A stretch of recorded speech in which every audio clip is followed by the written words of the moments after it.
Salut tout le monde, c'est Big Dan, j'espère que vous allez bien. On se retrouve aujourd'hui pour un nouveau podcast Marvel Story, votre émission consacrée au Marvel Cinematic Universe. Et aujourd'hui, on se retrouve donc pour la critique analyse de Shang-Chi, le nouveau projet Marvel Studios sorti le mercredi 1er septembre dans les salles obscures en France.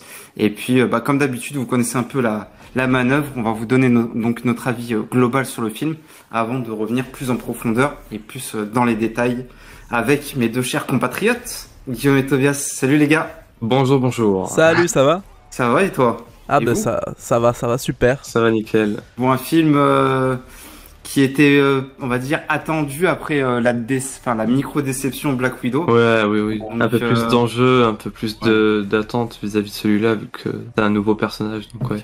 On avait tous hâte un peu de découvrir cette nouvelle origin story. Et donc, nous allons analyser en détail Shang-Chi et la légende des 10 anneaux. Mais avant cela, je vais donner la parole à Tobias. Est-ce que tu peux nous en dire un peu plus, nous présenter ce film tout simplement? Eh oui, Biggie Dan, Shang-Chi et la légende des 10 anneaux est donc le 25e film du Marvel Cinematic Universe qui raconte l'histoire de Shang-Chi qui, selon le synopsis officiel du film, doit affronter son passé. Et par son passé, on entend son père qui est le chef de l'organisation des 10 anneaux, une organisation qu'on a déjà pu retrouver précédemment dans le MCU avec par exemple les films Iron Man ou le premier film Ant-Man. Pour passer au casting, on a Simu Liu dans le rôle de Shang-Chi, on a Tony Leung Chiwetel dans le rôle de Wenwu, on retrouve également Awkwafina dans le rôle de Katie, on retrouve aussi Major Lang dans le rôle de Chia-Ling, et enfin pour arriver au personnage qu'on a déjà vu précédemment dans l'MCU, on peut notamment mentionner Ben Kingsley qui reprend son rôle de Trevor Slattery, personnage qui est déjà apparu dans Iron Man 3 dans le rôle du faux mandarin.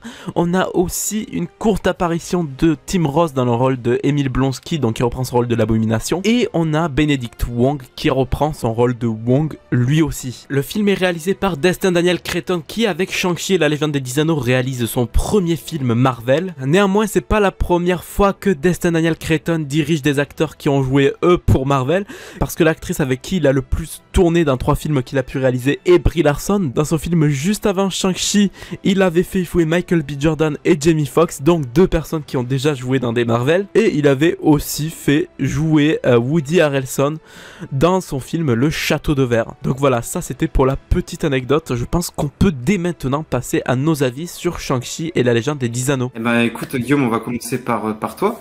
Qu'as-tu pensé de ce nouveau héros? Écoute, moi je trouvais le film très rafraîchissant.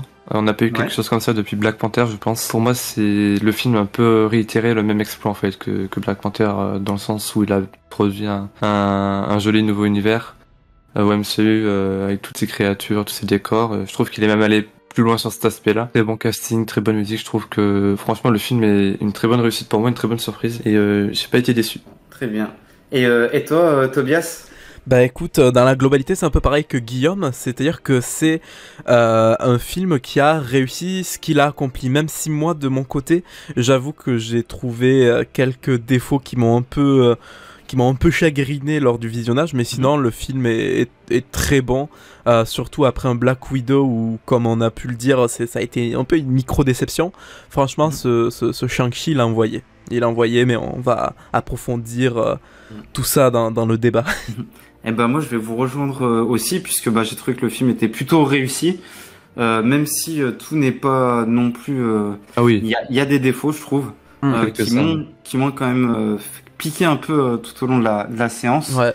On va revenir dessus, mais sinon globalement, franchement, c'est comme tu l'as dit Guillaume, ça apporte une nouvelle dynamique, un vent de fraîcheur un peu dans le MCU.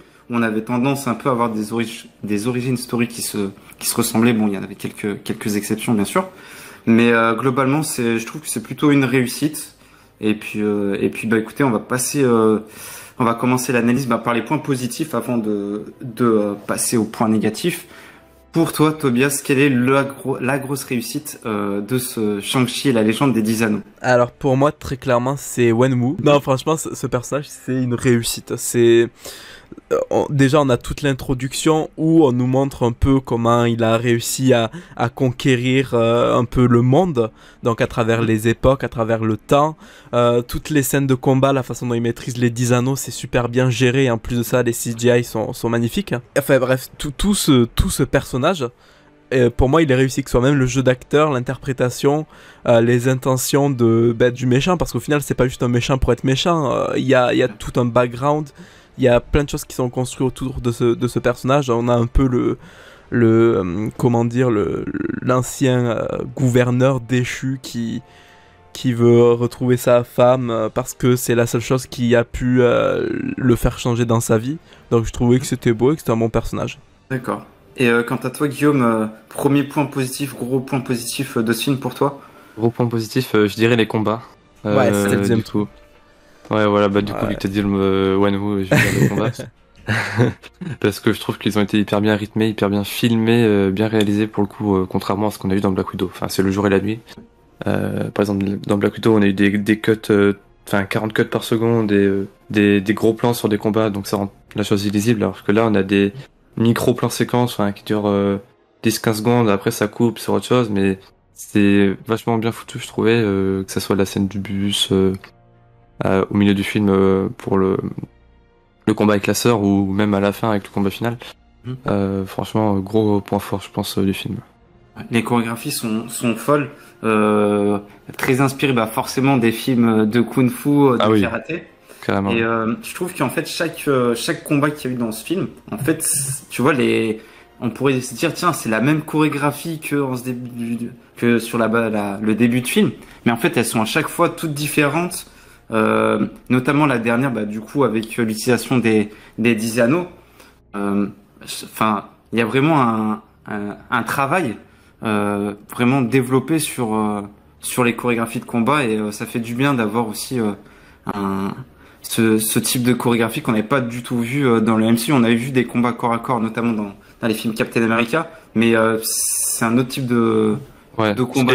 Ce qui est bien là, c'est qu'on exploite vraiment au maximum, enfin on essaie d'exploiter au maximum l'environnement autour, que ça soit la scène sur les échafaudages ou du coup on utilise les poteaux, les planches, tout ça, ou même la scène du bus, on utilise les barres du bus, ou même simplement la veste de Shang-Chi. Enfin, c'est des choses qu'on n'a pas vues. Ou même sur d'autres personnages, par exemple la mère de Shang-Chi qui manie un peu avec sa magie l'environnement autour d'elle. Genre la nature, les feuilles, les trucs comme ça, et pareil pour sa tante d'ailleurs. Et puis je crois qu'à la fin, il est muni d'un bâton. Donc toutes ces chorégraphies aussi avec cet objet. Et du coup, tu faisais référence au méchant, Tobias. Revenons-en un peu plus profondeur sur ce personnage.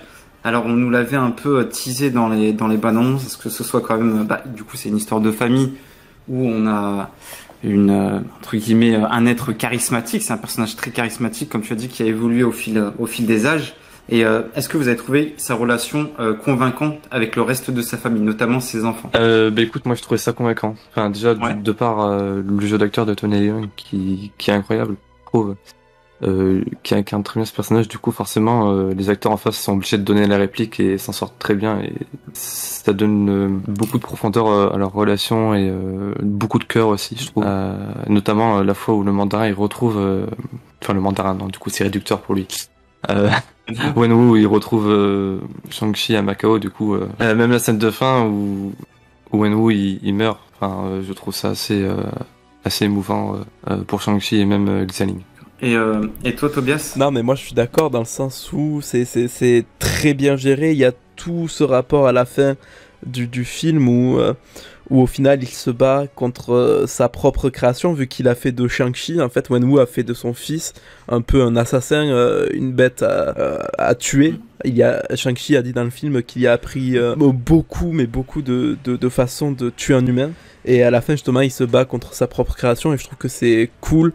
Et même niveau relation avec sa fille ou avec son fils, je trouve que tout est assez bien ficelé au niveau de ce personnage. Et par rapport à sa relation avec sa femme, le fait que du coup en fait il avait un objectif, c'était découvrir Talo, et qu'au final du coup il tombe amoureux. Bon, on en reviendra peut-être dans les points positifs, points négatifs pardon.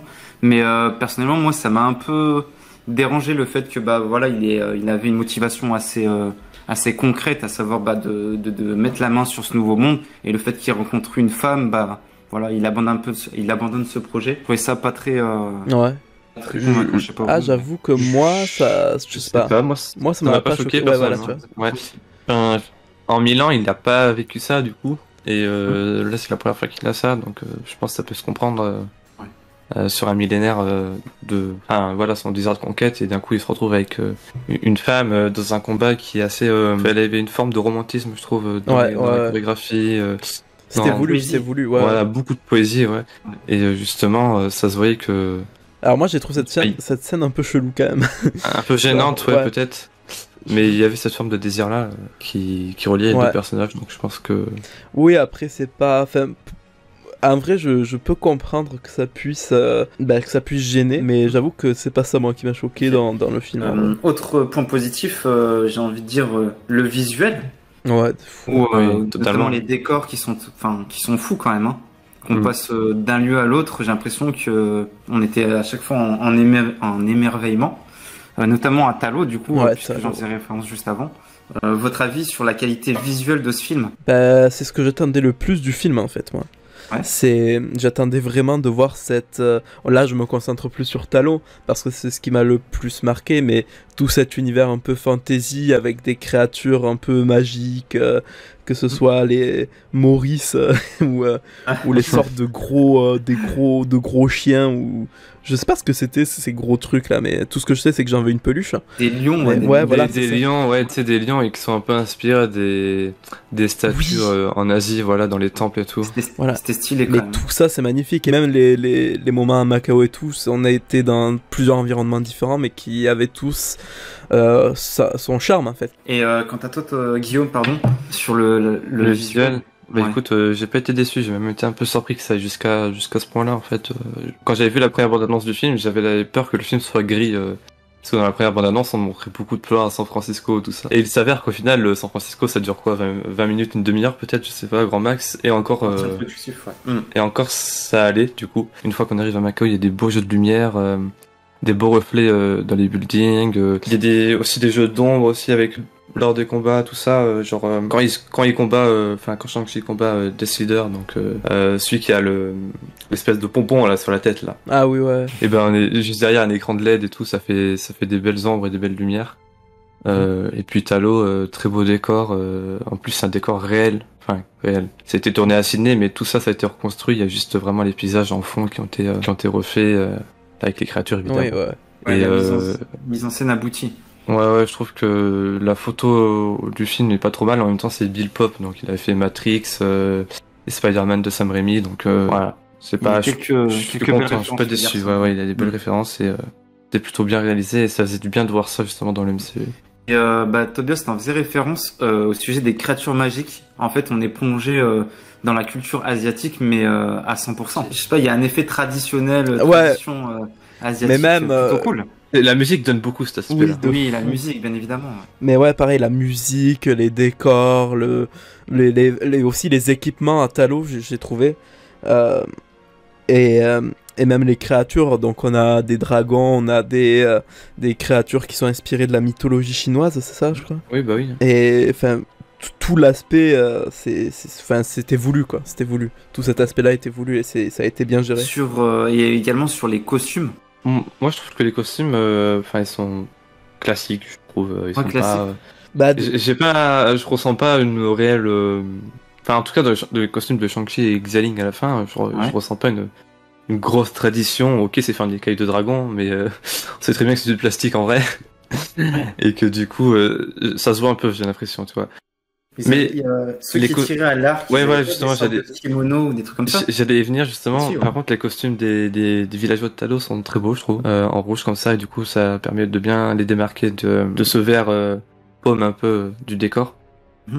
Et ça contraste aussi avec du coup les soldats du mandarin et le mandarin lui-même qui est en bleu. Parlons un peu plus des créatures magiques, mais sans rentrer dans le vif du sujet de la bataille finale. Votre avis sur le dragon, les dragons du coup, et les créatures qui s'échappent de sorte de la partie ténèbres de Talo en fait. Vous en avez pensé quoi? Pour commencer, à propos des dragons, mais des dragons méchants là, les espèces de créatures démoniaques, je trouve ça cliché quand même. Ce genre de créatures. Le fait qu'elles aspirent l'âme. Je trouve que c'est des choses qu'on a déjà vues dans des œuvres de fiction pas mal de fois, je trouve, dans le passé. J'étais un peu déçu que ça soit juste réduit à ça, en fait, ce qui se cachait derrière ce mur d'écailles. Mais sinon, le dragon lui-même, la grande protectrice, on a eu de très belles scènes, et le dragon lui-même est joli, et il rappelle un peu Fin Fang Foom, un peu dans dans sa forme, mais pas du tout dans ses couleurs. Et je trouve ça bien que le MCU justement ait créé ce dragon-là, enfin qu'il ait beaucoup de personnages d'ailleurs propres à lui-même et pas beaucoup inspirés des comics. Tous les autres petits dragons qui sont en feu, enfin les espèces d'oiseaux, enfin toutes les créatures, je trouvais ça fabuleux. Il y a même c'est peut-être un peu bête ce que je vais dire, mais il y a des créatures, on aurait dit des Pokémon en live action, quoi. Oui, là, carrément. Surtout le renard, là, avec les queues. Oui, le renard, voilà. J'ai totalement pensé à Fena ou un truc comme ça, tu vois. Ou même un Naruto, si on veut être dans le... Ouais, voilà. Donc, non, les créatures, franchement, très bien, sauf pour les créatures antagonistes, vilaines, quoi. J'ai pas trouvé ça extraordinaire. C'était simple, ça faisait le travail. Et ici, on stan Maurice. Ah oui, Maurice, tout à fait, on le salue. Par contre, j'aurais un point négatif là-dessus, mais on en reviendra, on en reparlera plus tard. Ouais. Du coup, par rapport au lien plus ou moins direct avec le MCU, moi j'ai trouvé ça plutôt léger. Il n'y avait pas de lien direct avec les événements, et c'était plutôt cool ça. Alors moi justement, voilà où je peux relever un point négatif, même si on va y parler tout à l'heure, mais je trouve que les 10 anneaux, alors au début on en parle pendant 30 secondes pour dire un peu l'histoire, enfin leur influence sur l'histoire humaine, tout ça. Mais alors je trouve que les 10 anneaux à l'époque d'aujourd'hui dans le présent sont ultra réduits. Et on a rien, genre à l'époque d'Iron Man, il y avait une branche des 10 anneaux qui était quand même en Afghanistan et il devait être un peu partout, tout ça. Et à la bataille finale de Shang-Chi, on se retrouve avec 30 soldats. Alors, j'ai vu dans une critique que certains youtubeurs du coup pensaient que ça aurait pu être à cause du Covid et à cause des limitations de personnes sur les tournages, tout ça, parce qu'il est vrai que Shang-Chi, eh bien ça s'est arrêté entre temps, ils ont eu des pauses à cause de la pandémie, tout ça, donc ils ont peut-être limité ça. Mais même en dehors de ça, je trouve que le 10 anneaux, il me manquait beaucoup d'influence dans le présent. Alors qu'on nous montre un énorme background justement. C'est vrai, je suis d'accord avec toi. Je trouve qu'il y a une espèce de glow. Je m'attendais à un truc un peu à la Hydra au final. Ouais, peut-être pas à ce point-là parce qu'ils sont restés assez discrets.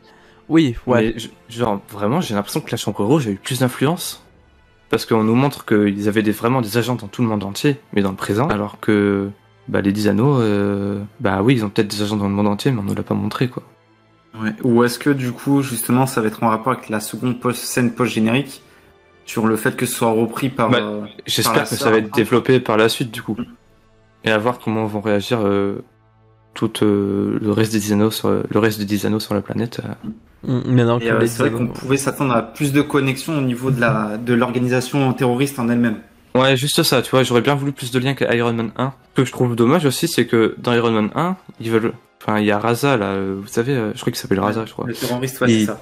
Il dit qu'avec deux armures d'Iron Man, il peut conquérir l'Asie. Mais pourquoi tu veux conquérir l'Asie quand ton chef, en théorie son chef, c'est le mandarin, il est en Asie déjà, il a les 10 anneaux, et qu'il veut plus rien conquérir en fait. Et ça fait une mauvaise rétro-connectivité, je trouve. Bah ouais, et puis il y a ce fameux membre des 10 anneaux qui était présent, rappelez-vous, dans le premier Ant-Man. Ouais. Donc c'est vrai que ouais aussi. Est-ce qu'ils gardent ça sous le coude, justement pour un potentiel futur projet là-dessus? Bon, on aurait pu en montrer vraiment juste, ça aurait coûté 2 minutes de plus dans le film, ils auraient pu développer un poil plus les 10 anneaux, c'est un peu dommage. Après, peut-être qu'ils se sont dit que ça vaut pas la peine et qu'on sait déjà qu'ils sont influents dans le MCU et du coup ils pensent qu'on fait le lien, je sais pas, mais un poil déçu là-dessus. Après, au niveau lien avec le MCU, forcément, du coup, parlons-en, on a l'Abomination et Wong qui apparaissent au début de film, justement, lors du tournoi, une sorte d'empire créé par la sœur de Shang-Chi. Sur ces deux apparitions, alors moi, je l'aurais plutôt mis en point négatif, mais pour vous, c'est anecdotique en fait ou Oui, non, mais oui, pareil. Moi, je suis d'accord avec toi. Pour moi, ils auraient pas dû le mettre dans la promo parce que du coup, les gens se sont hypés pour rien. Moi, je m'y attendais du coup. Franchement, je m'y attendais beaucoup. Est-ce que ça dure 10 secondes quoi. Donc, j'ai pas été déçu. Moi, j'aurais préféré que le combat dure plus longtemps en vrai.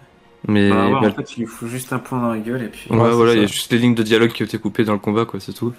Ouais. Voilà. À noter que Tim Ross a fait les grognements de l'abomination, par contre.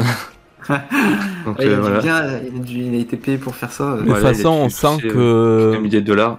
Que ce soit avec la scène post-générique et tout ça, ils sont juste en train de teaser les futures productions. Genre, ça, le fait qu'on voit Emile Blonsky qui réapparaîtra dans She-Hulk.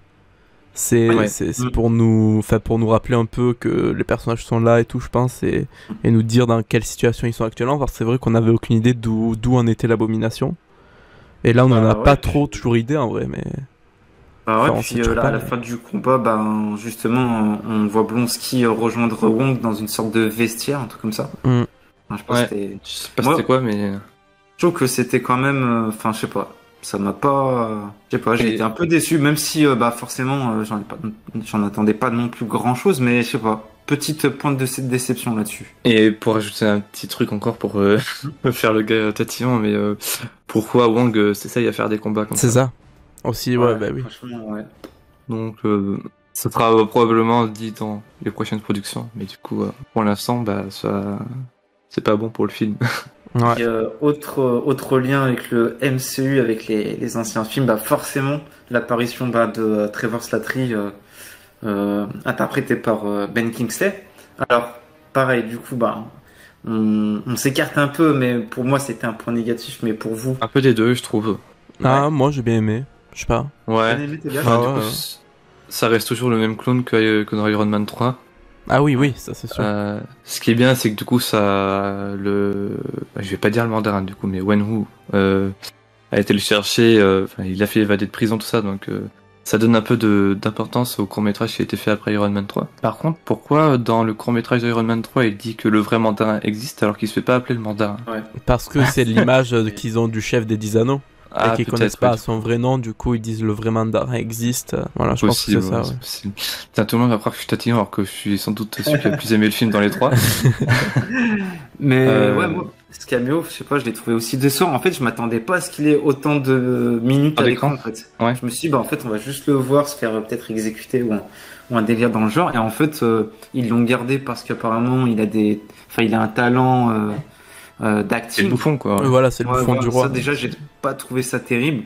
Et puis le fait qu'il parle avec Maurice, enfin, ça sort d'où, tu vois?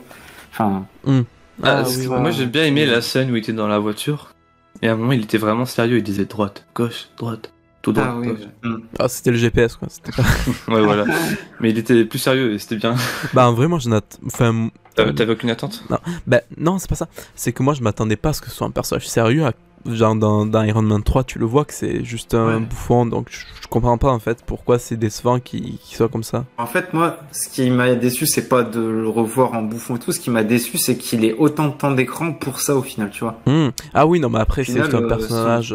C'est juste un Ouais, personnage je sais pas qu'il secondaire. allait Ouais. justement aller à Talo, tu sais. Enfin, c'était fou quand même. Enfin, moi, je me suis dit, bah en fait, il est juste dans la base militaire Bah, enfin, des 10 anneaux. Et puis derrière, pourquoi Shang-Chi et Cathy, du coup, ont besoin de son aide. Et du coup, ils ont trouvé la Bah, parade. pour entre guillemets. parler- Il s'est parlé- ouais, voilà. Ouais, bah voilà. Parce qu'il s'est parlé à Maurice, donc. Et comme par hasard, tu vois, bah, ça fait partie des facilités scénaristiques, je trouve.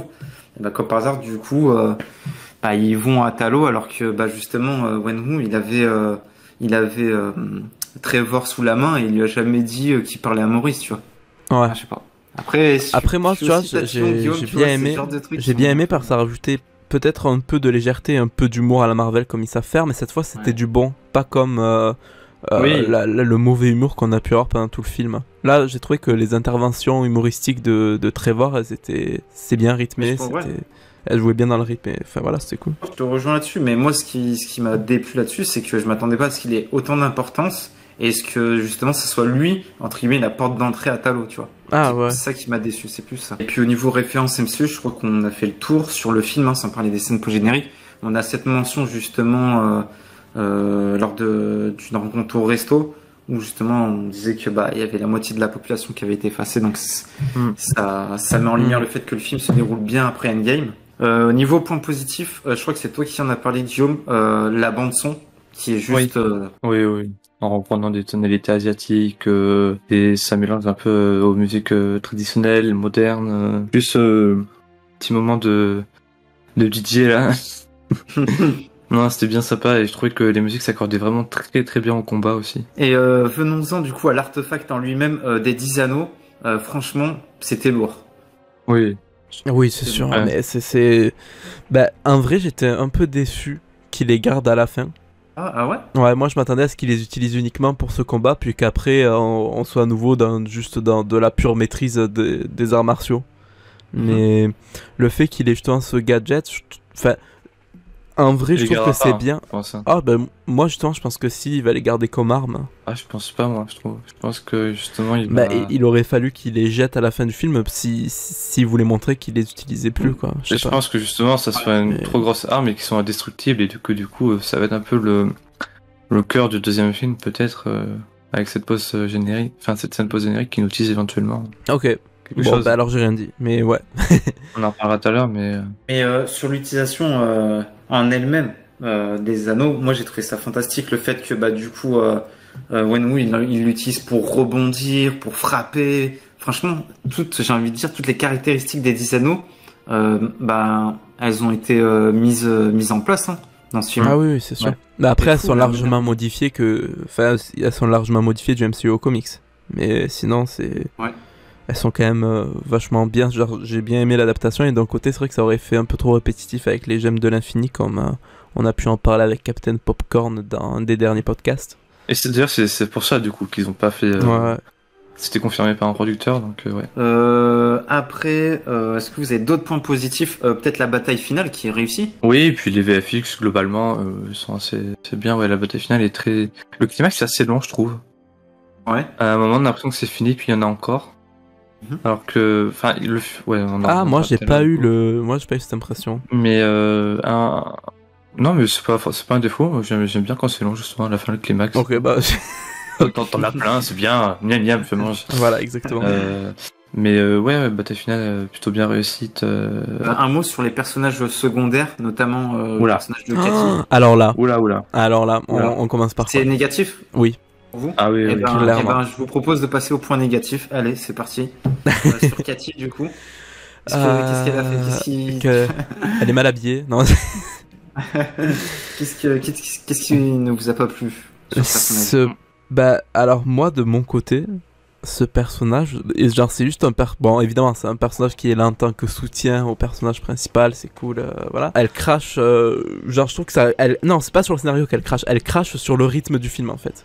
Genre en rajoutant des pointes d'humour qui ont pas lieu d'être, et qui sabotent des bons moments.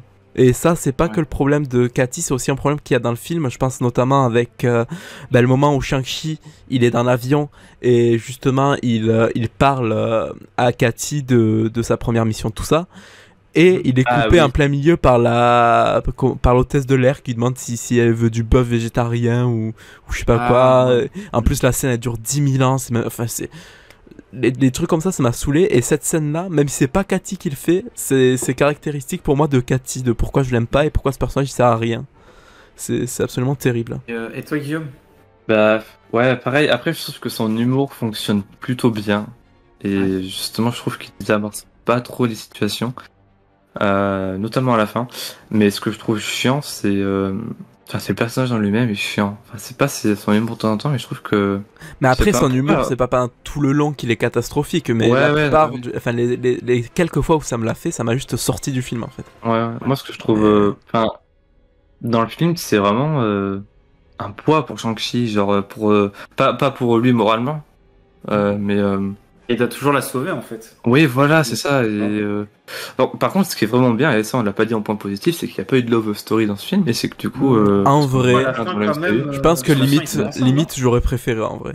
Ah non, je pense pas, j'aurais pas voulu, tu vois. Ce qui était bien, c'est qu'on a une vraie relation de potes, amis, comme on avait un peu... Une vraie amitié. On n'a pas tant que ça dans le MCU. Soit c'est plus des collègues, soit c'est plus des ententes un peu forcées ou des choses comme ça. Moi, de tête, ce qui me revient... Ouais, non, après, leur relation, elle fonctionne bien. C'est juste Tony Stark et Rhodes dans les premiers films, et c'est tout. Steve et Bucky, quand même. Ouais, Steve et Bucky aussi, ouais. Mais c'est vrai que je trouve que c'est un poids pour Shang-Chi, genre, pourquoi elle va jusqu'à à Talo, quoi. Enfin, je sais pas. Ouais. Elle sait qu'elle court des risques et tout, enfin... Ouais, c'est vrai que je sais pas pourquoi elle se retrouve là-bas. Et puis, du coup, à Talo, elle se met à utiliser un arc comme par hasard. Ça, c'est le genre de truc qui me plaît pas. Mais scénaristique. En vrai, franchement, moi, c'est pas les... Ça va. Moi, c'est vraiment plus l'humour mal rythmé qui m'a totalement saoulé dans ce film. Ouais. Mais en vrai, ça peut se comprendre parce qu'à un moment, je trouve qu'il y a vraiment des... le film est bien, mais je trouve qu'il y a vraiment des facilités scénaristiques que je n'avais pas vu dans d'autres films du MCU, mais là je sais pas pourquoi elles m'ont paru vraiment flagrantes. Et pour moi, c'est un point négatif. Quoi. D'ailleurs, juste avant de plonger totalement dans les points négatifs, la scène au début là, avec la famille de Cathy à San Francisco, je trouvais ça bien aussi. Est-ce que t'es américain, est-ce que t'es chinois, est-ce que t'es, enfin toute cette question là en fait, est-ce que t'es bien intégré, tout ça, d'appartenance. Et une question qu'on se pose pas souvent et qui n'a pas été posée dans l'MCU, je trouve. Donc c'était bien d'avoir des scènes autour de ça. Et d'ailleurs, j'ajoute à ton dire que justement Wenwu la questionne sur son nom chinois. Oui, aussi, ouais. Donc ça, c'est vrai que c'est des thèmes qui sont pas souvent abordés. C'est cool d'entendre ça. Autre point négatif à ajouter de votre côté? Moi, j'aurais noté quelques longueurs, mais vraiment quelques, enfin très peu, une ou deux. J'allais dire ça aussi. Par-ci par-là. Avant le climax, c'est un petit peu long, et au milieu du film, c'est un petit peu long aussi. Après, j'ai vu le film que hier et une fois, donc je peux pas le dire précisément, mais il est vrai qu'à certains moments donnés, c'est un poil long. Mais c'est vraiment pas gravissime du tout, et c'est peut-être pas plus mal d'avoir un film de MCU qui prend son temps et il respire. Après, alors le personnage, le bras droit de Wenwu sur ce film, vous savez, avec le bras... Razor Fist. Ouais. Alors moi, ce personnage, pareil, j'ai pas compris son revirement de situation, alors qu'il était fidèle aux méchants, et d'un coup, il se dit, au final, non, je vais défendre les habitants de Talo. C'est quand il a vu l'autre bras droit de Wenwu, Death Leader, là, qui est en costume bleu, se faire absorber son âme, et c'est à partir de là qu'il a compris en fait qu'il fallait pas, il fallait croire les habitants de Talo justement. Après, c'est vrai que à la fin c'était un peu gag, puis sa voiture taguée, un peu cliché. Et moi, sur le fait que justement Wenwu entende la voix de sa femme, et il insiste pour ne pas comprendre justement. En plus, même son fils Shang-Chi lui dit non, c'est pas maman, tu vois, c'est pas notre mère, tu vois, et tout. Et lui, il insistait jusqu'à du coup ouvrir le truc. Je sais pas, moi ça me, tu vois, il aurait pu être raisonné. Et j'ai pas compris pourquoi il n'entendait pas la voix de ses enfants qui disaient en fait non, derrière il y a pas ce que tu après il était très entêté, il a vécu 1000 ans et il a eu sa seule histoire, je sais pas si c'est sa seule histoire d'amour, mais a priori c'est vraiment la seule histoire qui l'a marqué. Je pense que c'est un personnage qui est très brisé, très torturé. Ça se voyait dans l'interprétation de Tony Leung. Bon. Je pense que sur les points négatifs, il y en a pas trop non plus, donc c'est autre chose. Donc je pense qu'on peut passer sur l'analyse des deux scènes post-génériques. La première, du coup, on voit Shang-Chi et Cathy accompagnés de Wong se réunir avec du coup grosse surprise, Carol Danvers, Captain Marvel et Bruce Banner. Oui, Bruce Banner en forme humaine. Ça c'est fou. Du coup, vous en avez pensé quoi de ces scènes? Attendez, mais oui, déjà. Je viens de ticker que maintenant, mais c'est vrai qu'il est en forme humaine. Oui.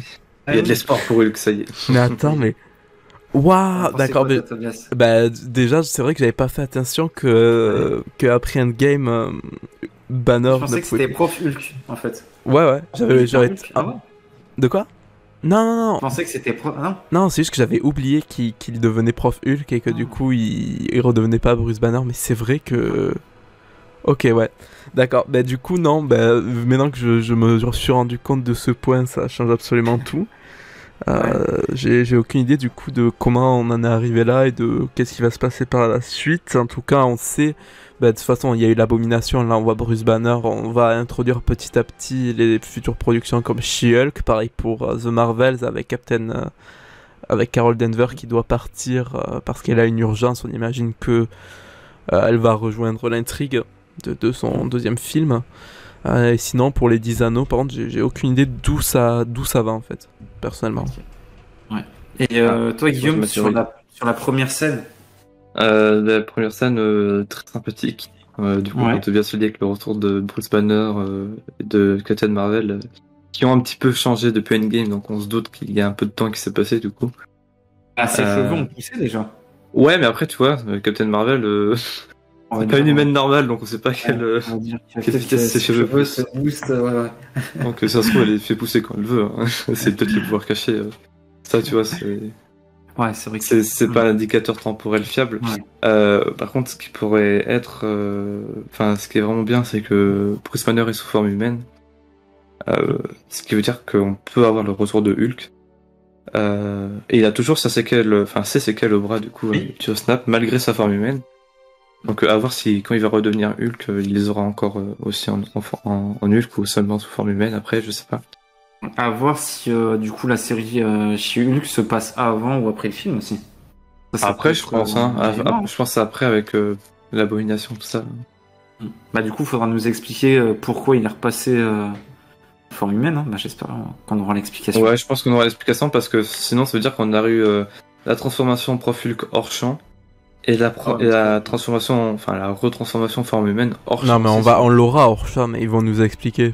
Justement, c'est ça qui va se passer. Ce serait bien d'avoir des flashbacks, des choses comme ça. Ah oui, peut-être. C'est vrai que c'est un peu dommage. Et sur le 10 anneaux. Ouais, sur justement le fait qu'il y ait une balise dans les 10 anneaux. Les 10 anneaux sont appelés aussi les 10 anneaux McLuhan. Donc et justement, les 10 anneaux, dans les comics, vous savez très bien que c'est Fin Fang Foom, qui les a donnés au Mandarin. Donc le fameux signal qu'il envoie, ce sera peut-être, le fameux signal que les 10 anneaux envoient, ce sera peut-être à Fin Fang Foom justement, et qui pourrait être éventuellement un antagoniste pour le deuxième film, ou juste apparaître, être au cœur d'intrigue. Et juste sur le fait que Wong, moi Wong, je trouve qu'il est de plus en plus présent. C'est bien ça. Ça c'est bien. Après, moi je sais pas pourquoi, ça m'a saoulé le fait qu'il fasse du karaoké. Ah. Je sais pas. Ça m'a. Après, c'est Wong, il a toujours été un peu comme ça. Il a écouté de Beyoncé dans Doctor Strange, donc à partir de là, il y a rien qui m'étonne. On part sur un truc sérieux et derrière, ça part en mode karaoké. Moi, je vois des gens qui créent l'incohérence parce que du coup, il est parti chanter ou qui fait un peu le gars drôle alors qu'il a toujours été comme ça en réalité. Avec son sandwich au thon, son Beyoncé, tout ça. Donc, faut pas se prendre la tête.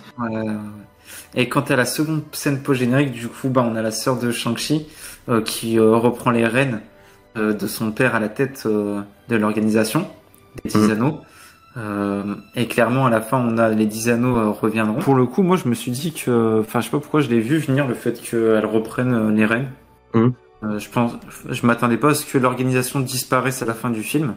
Donc non, je trouve ça positif. Et puis, du coup, de voir ça sur pourquoi pas un projet centré sur l'organisation. Justement, je trouve que ça a la place pour un spin-off. J'ai même l'impression que c'est annoncé comme un spin-off, genre les 10 anneaux reviendront, tu sais. Genre ça peut être une série ou une mini-série, ça peut être bien, pourquoi pas. Ça peut être. Surtout que le personnage de Xialing est plutôt bien développé et était sympa dans le premier film, donc.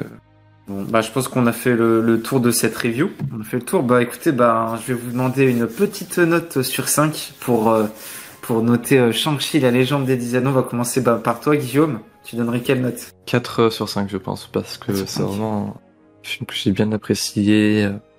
Un bon coup de feu au MCU. Donc voilà, un film ça faisait longtemps qu'un film n'avait pas autant plu. Et toi, Tobias? Moi aussi, je pense 4. 4. Ouais, 4 sur 5. 4. Et moi, je vais partir sur un 3,5. Je sais que d'habitude, c'est toujours moi qui mets les plus grosses notes, mais pour le coup, un bon 3,5, vraiment un bon film qui fait plaisir à voir. Du coup, on en a fini pour ce podcast. On espère que vous avez pris du plaisir en nous écoutant et que du coup le film vous a plu à vous aussi. Quant à Marvel Story, vous pouvez nous retrouver donc sur nos réseaux sociaux pour ne rien rater de l'actualité autour du MCU. Nos émissions sont également disponibles sur toutes les plateformes d'écoute, ainsi que sur notre chaîne YouTube. Et puis on vous dit à la prochaine. Ciao. Ciao.